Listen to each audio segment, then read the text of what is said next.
Yo, Higassin here with my review of The Bad Batch episode 8.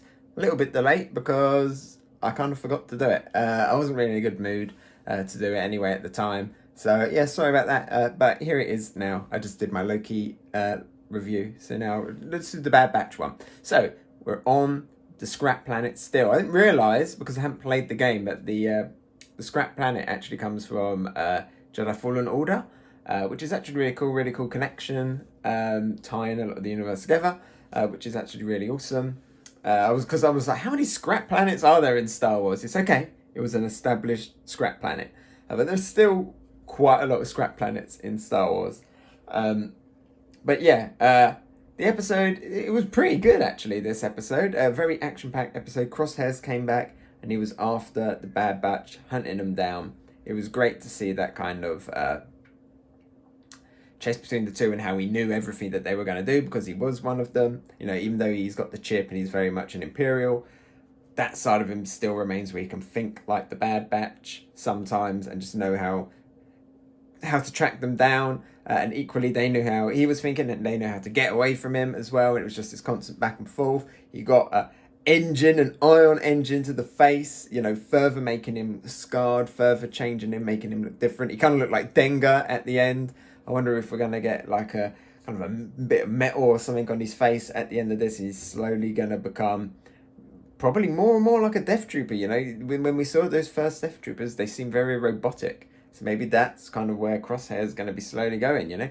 Like Darth Vader is slowly going to get more and more robotic, as other people have mentioned, you know. You join the dark side and it's not going to work out.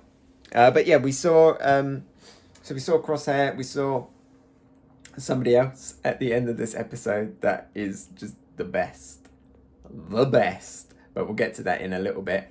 We saw the Bad Batch and they were still kind of like, should we be mercenaries? And they were trying to make amends by kind of selling some stuff, and I was like, there's no way they're actually going to keep any of this stuff. And no, they didn't keep any of it. They lost it all.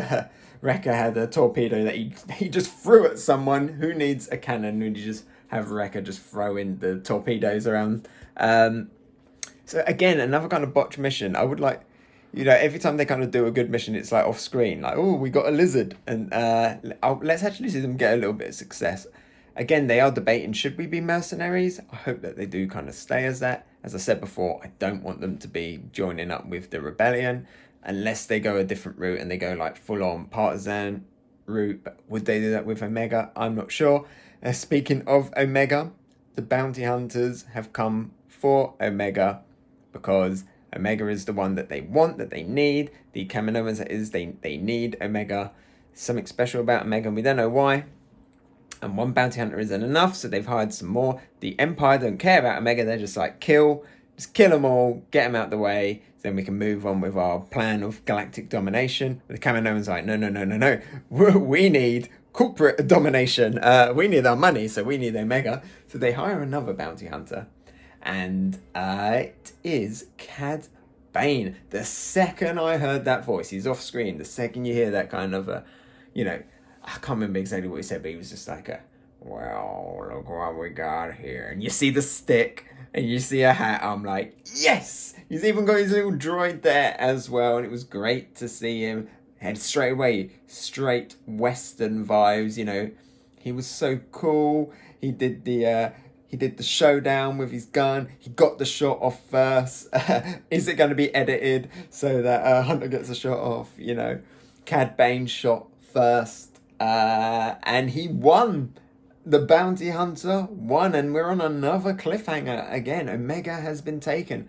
Will Omega be taken for one episode or more? No idea yet, but I'm so hyped that Cad Bane is in it, because if Cad Bane's in it, that means that they can finish off the Cad Bane story that they were going to tell in the Clone Wars before the Clone Wars got cancelled. We saw a lot of that stuff kind of come back, or some of that stuff kind of came back into Rebels and came back into like other things like books and stuff, and then we got some of them finally actually made in the Clone Wars. So now we might actually get the Cad Bane story finished, and that is generally hype because I love getting into all of the stuff with the bounty hunters. That links into Boba Fett, and Boba Fett is also a clone as well.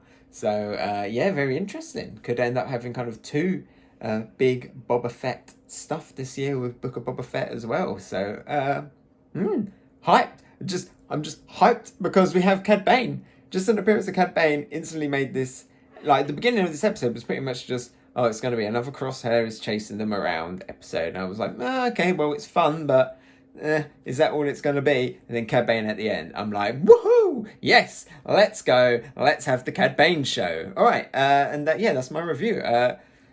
Now, super excited for the next half of the series. Let me know your thoughts down below. Do you want the Cad Bane story to continue, or do you want them to rework it into like the new canon rather than just doing it direct, whatever they were going to do, just put that on the screen, or do you want them to kind of change it? Let me know down in the comments below. Who else do you want to turn up from the Clone Wars?